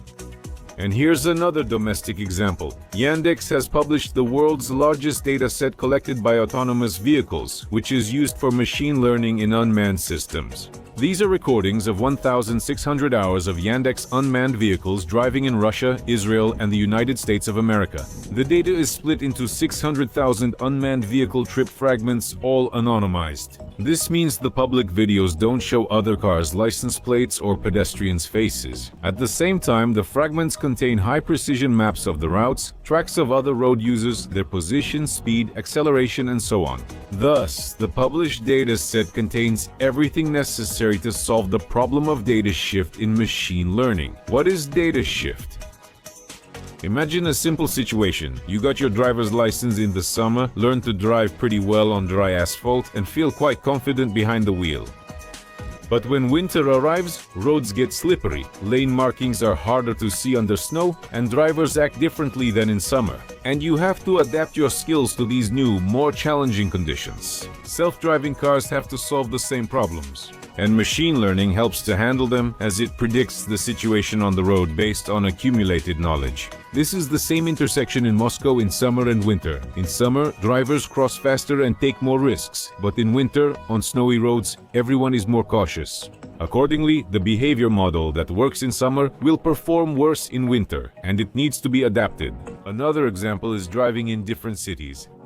One of the segments was recorded in the American city of Ann Arbor, Michigan, and the other in Moscow. There is a clear difference in both the number of cars and driving style on the road. In this situation, the self-driving car must also adapt with machine learning. Myth number 2. Long distances will hinder the rapid spread of self-driving cars. The second most common stereotype is that self-driving cars won't be able to travel long distances in Russia. Skeptics see the problem in the fact that all self-driving cars in the future will be exclusively electric. Therefore, they will lack enough battery charge for long distances, and building the necessary number of charging stations across our country will be too difficult. In reality, many companies developing self-driving cars have hybrid and gasoline-powered vehicles in their lineup, which solve this problem. Self-driving cars don't necessarily have to be electric. Contrary to popular belief, vast distances can actually become a point of progress for self-driving cars. After all, freight transportation is one of the ways self-driving cars can develop. In terms of technology, autonomous truck driving has advanced further than developments in the passenger car segment. Tractor trucks can already drive in a convoy, maintaining formation, and the overall level of automation in freight transport allows us to confidently say that mass-produced solutions will appear soon. Myth 3. Self-driving cars will always cost more than regular cars. While they are currently much more expensive, this price gap will persist for some time. But when fully autonomous self-driving vehicles are able to drive on the roads, the cost of maintaining them could become equal to the cost of maintaining a regular car along with the driver's salary. And over time, it could even become cheaper.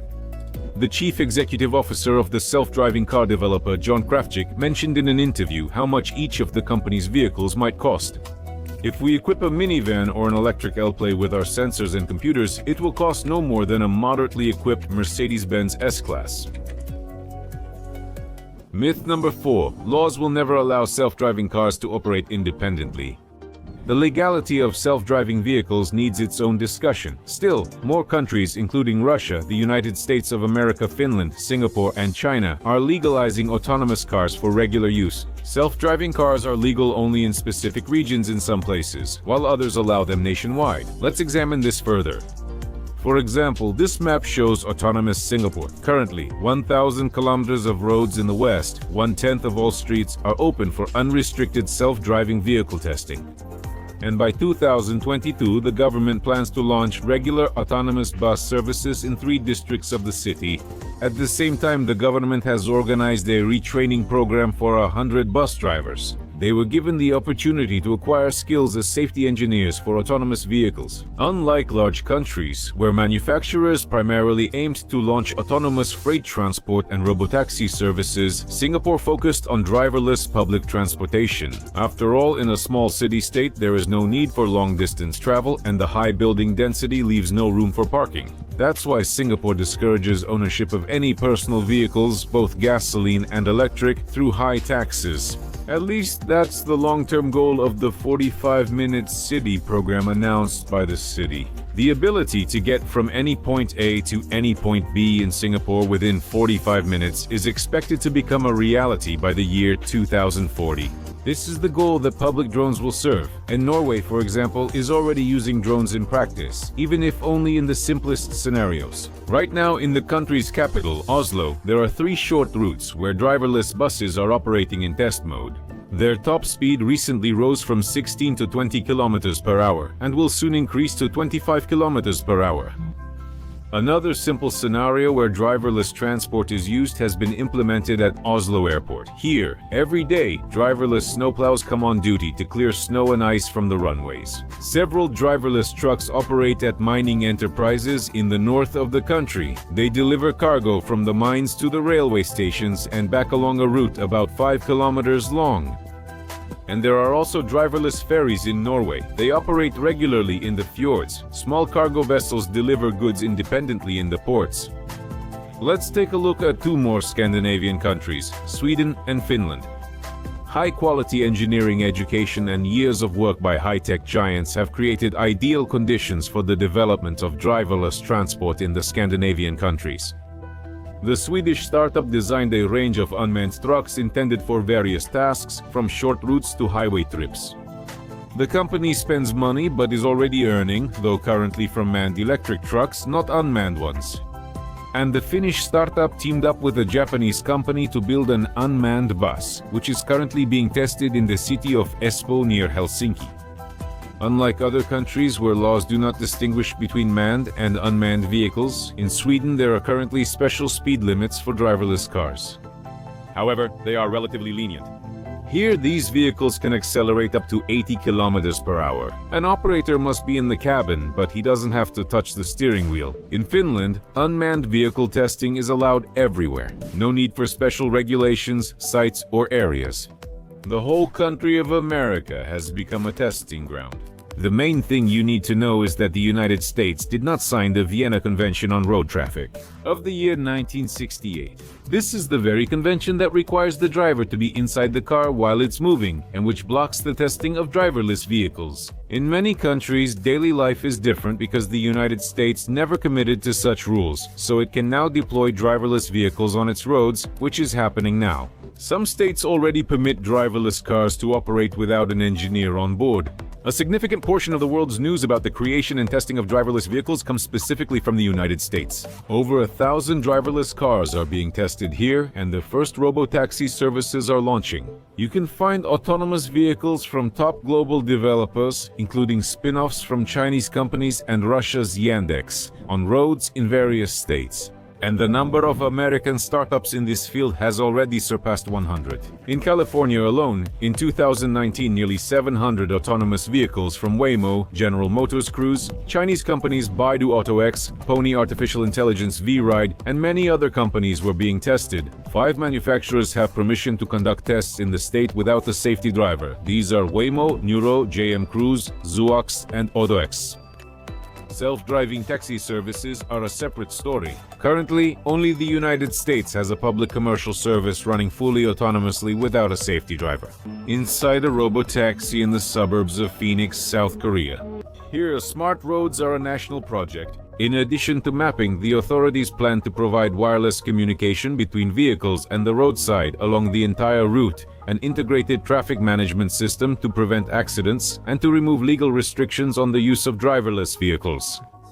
By 2030, South Korea will have all 110,000 kilometers of roads mapped, with targets for the number of driverless vehicles. By 2025, 9% of all cars sold in the country must have partial or full automation by 2025, and by 2030, the share of such cars should increase to 54%. Alongside road development, South Korea urges manufacturers to develop unmanned vehicles. The Republic's authorities formed the Industrial Alliance for Future Transport, bringing together top car and equipment manufacturers. A key player became a company that started working in several directions at once. This is a well-known joint project with Yandex in Russia and investments amounting to $1.6 billion, as well as joint developments with the company and other initiatives. So what about China? In a nutshell, free robotaxi service and chaos on the roads. China is recognized as a pioneer in government regulation of unmanned vehicles and was among the first to introduce nationwide rules for their movement. Local businesses are helping develop autonomous vehicles.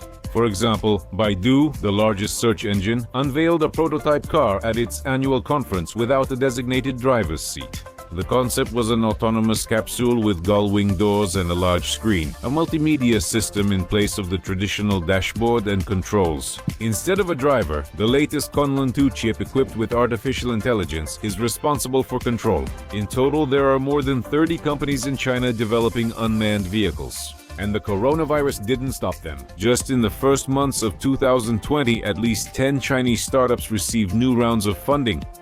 One of the most popular areas is robotaxi. Almost every major developer has their own robotaxi service. In 2020, the startup received a license from Shanghai authorities to operate 100 autonomous vehicles for passenger transport.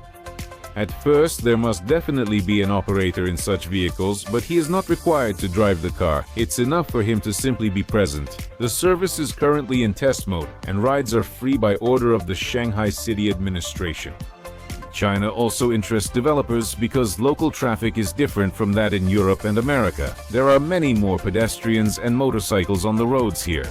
This is exactly what a computer controlling a car needs. To learn to drive properly, the system needs complex scenarios. Russia. From a technological point of view, things aren't so bad for us. In September 2020, Yandex spun off its autonomous vehicle business into a separate entity, Yandex Self-Driving Group. The company's fleet of autonomous vehicles reached 160 units. In Innopolis, a city in Tatarstan, they operate as robotaxis. This is the first such service in Europe and the second in the world. In Skolkovo, unmanned vehicles are used as couriers. Dozens of cars drive around Moscow with engineers behind the wheel. KAMAZ has seen some success, including the unmanned electric bus shuttle, the unmanned 10-ton truck Chelnok, and the unmanned KAMAZ Neo, currently operating at Nazarbayev University in Nur-Sultan, Kazakhstan. A Ford-Focus-based unmanned vehicle by the Moscow Innovations Agency and Mostrans project operates at Moscow's First City Hospital. The vehicle delivers medicines and test samples, minimizing contact between medical staff and potentially hazardous substances.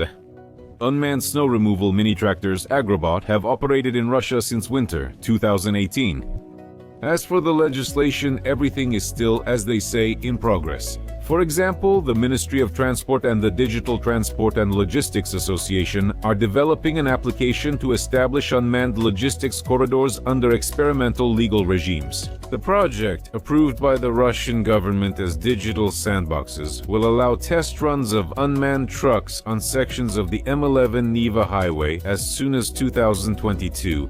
This will be the first step toward their large-scale commercial use on the highway between Moscow and St. Petersburg. Starting from 2024 and leading up to the launch of autonomous transportation between Asia and Europe by 2030. Myth 5. Drone technology is complex and won't be perfected soon. It's commonly believed that a car can have 6 levels of autonomy. 0 is a car that's fully controlled by a human, and 6 is a car that doesn't need a human at all. That's the perfect unmanned vehicle of the future. Right now, all unmanned vehicles are between the second and third levels. To reach the top tier and dethrone regular cars with people behind the wheel, unmanned vehicles still have a lot to learn. For example, they need to be able to move through large cities during rush hour. In that kind of traffic, a billion unforeseen circumstances can arise. That's why unmanned vehicles are still being tested in various areas and cities of different sizes. But large corporations continue to push the unmanned vehicle market forward. For example, in January, they invested $2 billion in Cruise, a startup that is developing driverless taxis. This is just one example. Soon, debates about smartphones will be outdated. Everyone will argue over which unmanned vehicle is cooler. The Chinese corporation intends to enter the unmanned vehicle market earlier and is ready to invest $1.5 billion in this project. In turn, the American Apple company is preparing to present its electric car by the year 2025. Preparations are underway. It was recently reported that former top manager Ulrich Kranz has joined the company. He will be developing the automotive division of the American company. Under Kranz's leadership, the electric car and the Hybrid 8 were released. He worked for the Bavarians for 30 years. He will now work under Doug Field, who previously was responsible for the project at Tesla. So in the next couple of years, we're in for a race in autonomous vehicle technology. The future is already very close, because technology doesn't develop in a second, but gradually and inevitably integrates into our lives. Who says humans are more reliable than autonomous vehicles?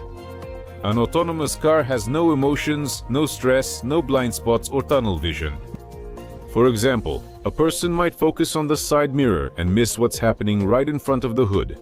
But an autonomous car is basically designed to see and analyze everything happening around it at the same time. After all, escalators and elevators are also a kind of unmanned vehicles, just simpler ones. No one is surprised by the subway announcement that the escalator is a high-risk technical device, and people get very annoyed when they have to walk up a stopped escalator on their own.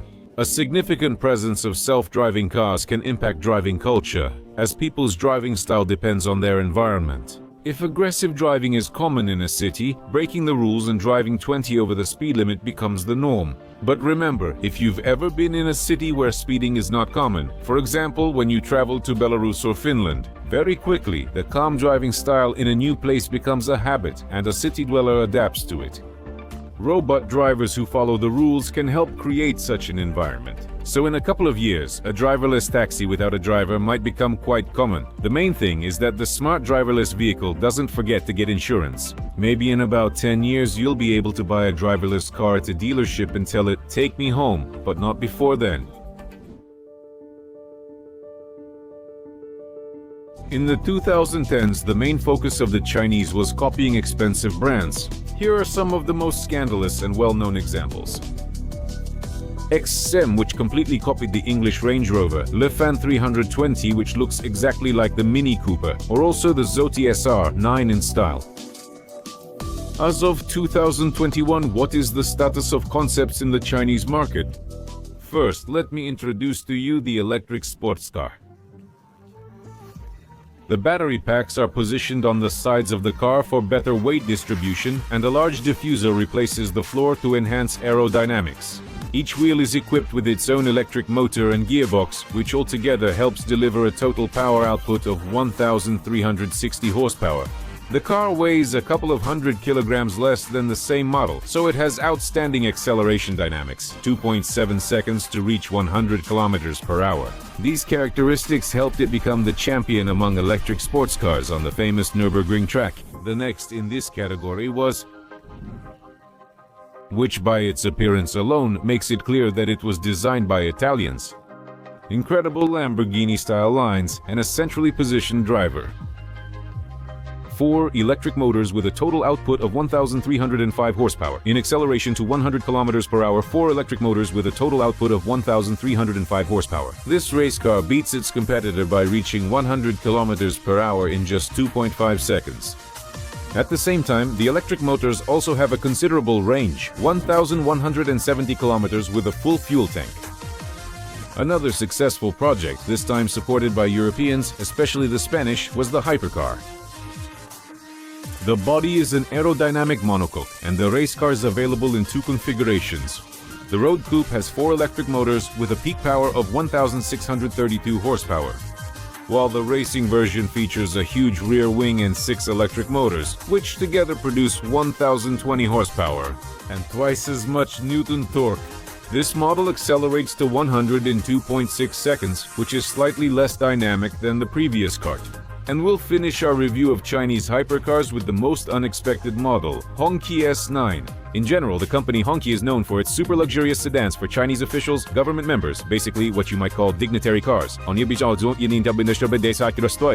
suddenly a hypercar? You can also see the influence of Italian masters from Audi SEAT and Alfa Romeo in this masterpiece. A 4-liter engine with 2 turbochargers works in tandem with 3 electric motors. It delivers 1,400 horsepower, accelerates to 100 km/h in 1.9 seconds, and exceeds 400 km/h top speed.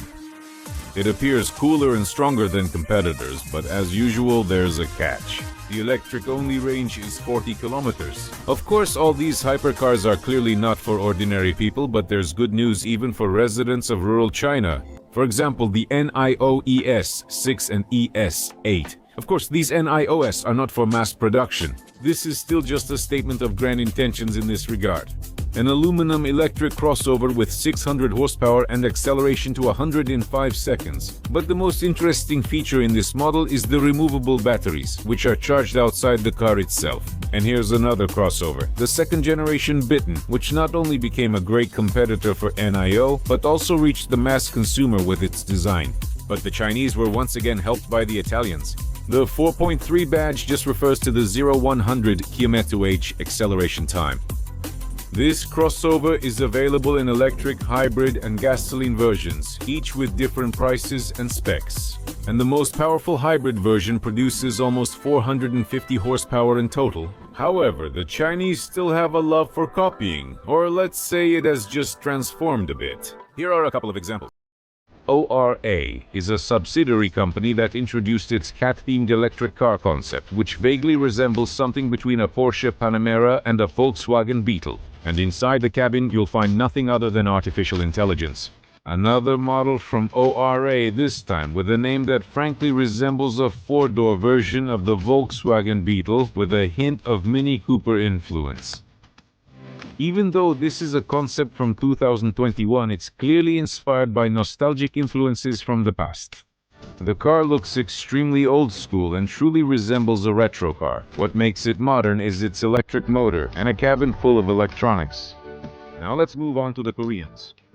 Back in the 2010s, the Koreans had some interesting ideas. For example, a hybrid that was capable of traveling 1,200 kilometers without refueling. Or, for example, a hydrogen car. Or, as we like to say, back in 2010, it was a cutting-edge idea, but by 2021, concept cars from Korean brands are already quite capable of competing with anyone. This model is equipped with 2 electric motors producing 305 horsepower and has a range of 500 kilometers. The cars will be available in several configurations, with rear-wheel and all-wheel drive, and will go on sale starting in 2022. In addition to its sporty features, the car will also be equipped with all the comforts of modern life. An unconventional yoke-style steering wheel surrounded by 6 small displays, which also serve as quick-access buttons for activating various systems. And this concept is a prototype not only of a specific model, but of the entire lineup of hot hatchbacks for the near future. This concept is fully track-oriented. An 810 horsepower electric motor accelerates the car from 0 to 100 in 3 seconds, and here is a coupe-shaped crossover drone. The concept features a 5-glass unidentified flying object style roof, interactive body lighting that responds to objects around the car, and secret specifications that have not yet been disclosed. An unusual solution for the front optics is used not only by Kia, but also by Hyundai, for example, in their crossover Hyundai Vision T. It also looks like a visitor from the super future.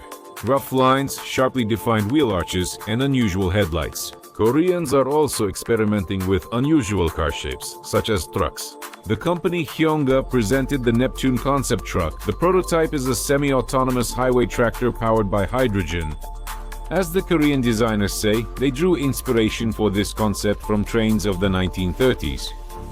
Instead of side mirrors, the truck has built-in cameras that help solve the problem of blind spots. Here's another unmanned vehicle. The model, which translates as prophecy, has unusual streamlined shapes in the style of 911 and pixel headlights. In the concept, they are used both in the front and rear lights and are also integrated into the spoiler. The car has swing doors that provide access to 4 seats in the cabin without a central pillar. Since the car was designed as an autonomous vehicle, there are no traditional controls on the center console. Instead of a steering wheel, joysticks are installed on both sides of the driver's seat, and the instrument panel is replaced by a digital display that stretches across the entire front panel. That's how the Chinese and Koreans are. Looking at them, it seems like the future we've gotten used to seeing in movies is already very close. Drones, advanced bodies, optics, and a sea of electronics. But will all this really become everyday life so soon? Let's see. Well, and to make the wait less tedious, we recommend checking out a couple more of our episodes. Thank you for watching, and see you on the channel.